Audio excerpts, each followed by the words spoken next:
Hi, I'm Troy, and welcome back to another on-the-road video brought to you by ApplianceVideo.com.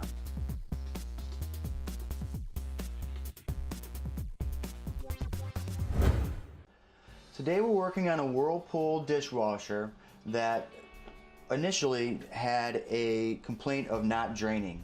After coming out to the unit, running through Diagnostic, I was able to find various error codes in the system that lead back to a control board issue. So what we're going to do today is we're going to remove and replace the control board in this unit, and to begin the repair what we're going to do is open the door and remove the torx screws that hold both the front panel and the control panel onto the unit. Stop. Before beginning any repair, always be sure to disconnect the power to the appliance. It is also recommended to test the outlet for proper voltage. The tools you'll need to complete this repair is a torx driver and a flathead screwdriver. Now we're going to go ahead and remove the 14 torx bit screws holding the control panel and the front panel onto the unit.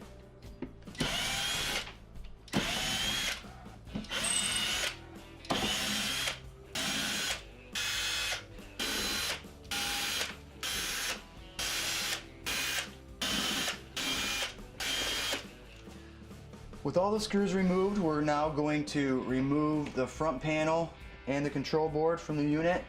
It comes off a little bit, and then you're essentially just going to lift up to pull it off its hangers. With the panel now removed from the unit, we're going to disconnect the plug to the control board. Now we're going to go ahead and remove the retaining clips that hold the cover that holds the wiring onto the control board. Push the tabs over and it'll start to release. Once that's released, you can pull them both down and out of the way. You may have your door latch come loose. It's not a problem. It sets back up in place, so just leave that out of the way. With the cover now off, we're going to remove the wire connections from the control board.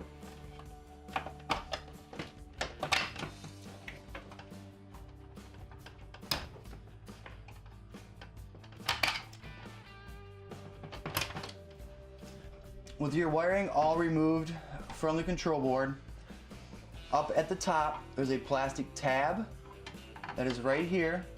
You're going to lift that tab up and then slide your control board over to remove it. So lift the tab up, slide the control board over. Once it's released from the tab, you can remove the board from the unit. Now we're going to go ahead and install the new control board onto the unit. In order to install it, you'll notice on the back there are a couple of plastic tabs. These two tabs will slide into these two holes. You're going to put them in and then slide it to the right. They slide right in the holes. Push over. Once you push over, you'll hear it click, and you're hearing this tab click back into place.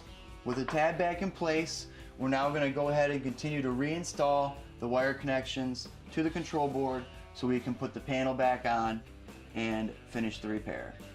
The wires that you took off, they only go into their specific spot. Each one is keyed, so it only goes in the same spot.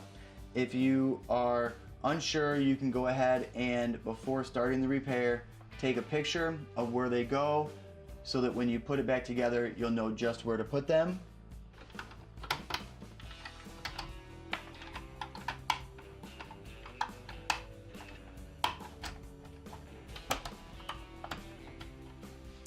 With your connections back in place, you're going to take your retaining clips and put them back on the unit.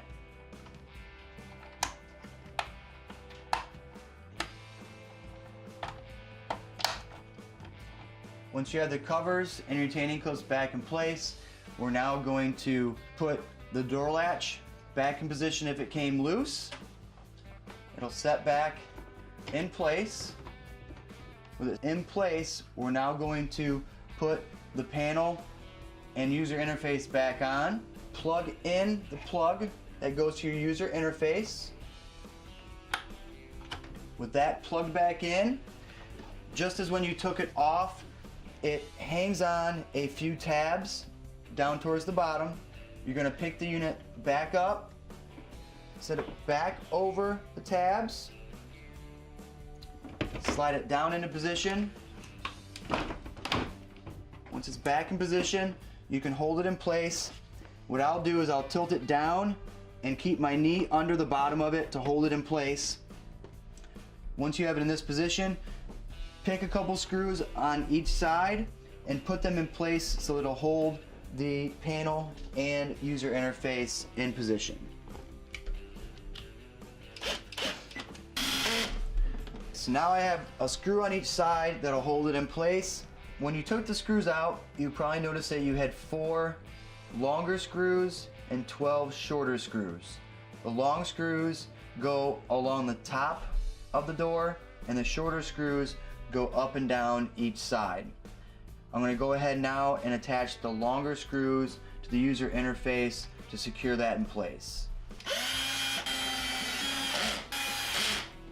Now that we have the 4 along the top, I'm going to proceed to put the other screws in along each side.